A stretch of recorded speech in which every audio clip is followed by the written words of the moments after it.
sont là. Voilà.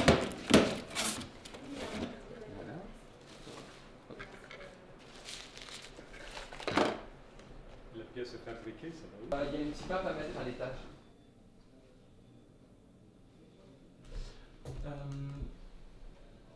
Je voulais aussi vous chercher notre mannequin. Ouais, s'il vous plaît. Ouais. Ah.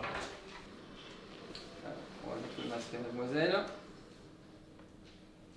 Voilà, donc le masque se met facilement sur le visage. Donc ici on a notre masque qui est relié en fait à un générateur de pression qui est une turbine.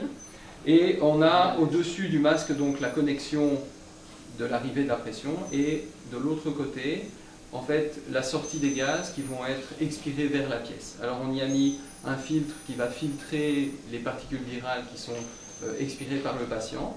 Et au-delà, on a une valve qui est une valve en fait de surpression et qui va permettre de garder à l'intérieur du masque la pression positive qui est la thérapeutique pour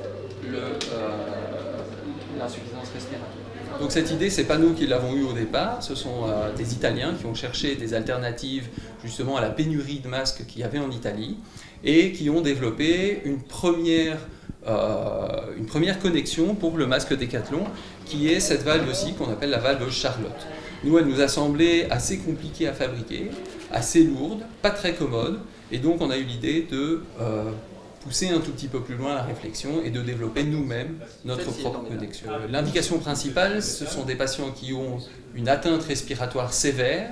Le but est d'éviter de devoir intuber la trachée du patient et le mettre au respirateur. Il y a une pénurie de respirateurs, on a lancé aussi des idées un petit peu de construction de respirateurs un peu dans tous les pays. Le but est quand même d'essayer de ne pas arriver à la dégradation ultime qui nécessite la mise du patient au respirateur.